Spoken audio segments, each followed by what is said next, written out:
ఒకప్పుడు పచ్చని పొలాలు, నిండైన నదులు, సంతోషంగా జీవించే ప్రజలతో ఒక అద్భుతమైన రాజ్యం ఉండేది.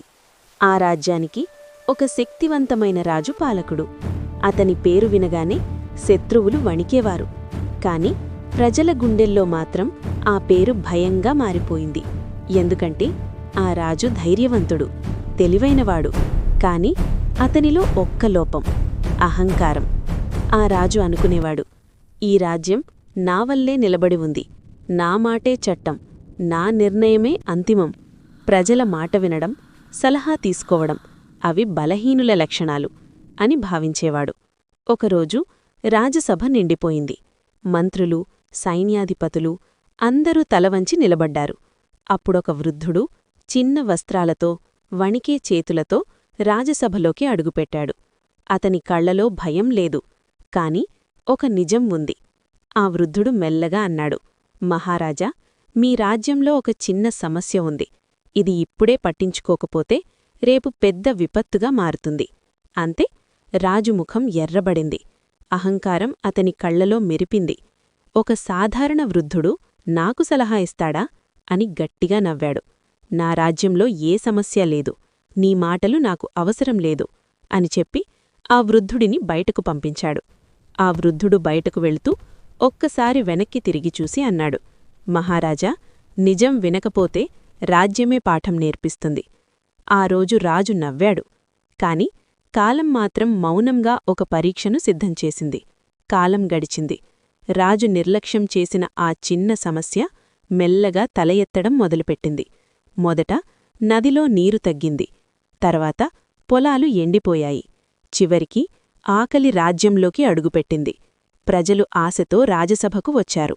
మహారాజా, నీరు లేదు, పంటలేదు, పిల్లలకు తిండి లేదు అని వేడుకున్నారు. కాని రాజుమాత్రం ఇది తాత్కాలికం, భయపడవద్దు అని చెప్పి మళ్లీ పట్టించుకోలేదు. కొద్ది రోజులకే రాజ్యంలో కలకలం. చిన్న చిన్న ఇళ్ళు ఖాళీ అవుతున్నాయి. పిల్లల కళ్లలో ఆటలు లేవు, ఆకలి మాత్రమే ఉంది. ఒక రాత్రి రాజుకు నిద్ర రాలేదు.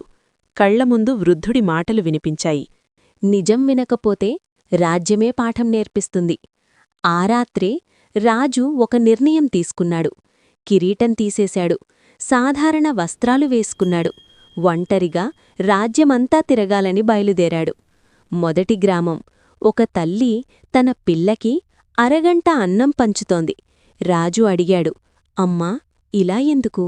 ఆ తల్లి నవ్వింది. కాని ఆ నవ్వులో సంతోషం లేదు. మహారాజ నిర్ణయాల వల్ల మాకు ఇది కూడా దొరికితే అదృష్టమే బాబూ.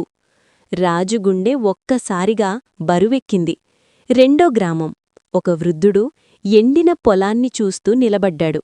ఇది నా జీవితం, ఇది నా నమ్మకం, ఇప్పుడు ఇది నా నిశ్శబ్దం అన్నాడు.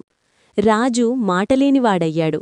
మూడో చోట పిల్లలు ఆటలు బదులు ఆకాశాన్ని చూస్తున్నారు, వర్షం ఎప్పుడు వస్తుంది అని. ఆ క్షణంలో రాజుకి అర్థమైంది, ఈ బాధ శత్రువుల వల్ల కాదు, ఈ కన్నీళ్లు ప్రకృతి వల్ల కాదు, ఇది తన అహంకారం వల్ల. ఆ రాత్రి రాజు ఒంటరిగా కూర్చొని మొదటిసారి తన తప్పును తానే ఒప్పుకున్నాడు. నేను రాజు అని కాదు, నేను ఒక మనిషిని అని. మరుసటి రోజు రాజు తిరిగి రాజసభలోకి వచ్చాడు. ఈసారి కిరీటంతో కాదు, వినయంతో. ప్రజల ముందు తల వంచి అన్నాడు, ఈ రాజ్యం కూలింది నా అహంకారం వల్ల. మీ బాధ నా బాధ. ఇప్పటినుంచి మీ మాటే నా నిర్ణయం. ఆ రోజునుంచి రాజ్యంలో మార్పు మొదలైంది. నీరు తిరిగి వచ్చింది. పంటలు మొలిచాయి. ముఖాల్లో నవ్వు పూసింది. ఎందుకంటే ఆ రోజు ఒక రాజు మారలేదు, ఒక మనిషి పుట్టాడు. నీతి. కిరీటం రాజుని గొప్పవాడిని చెయ్యదు, వినయం మాత్రమే నిజమైన రాజుని తయారు చేస్తుంది.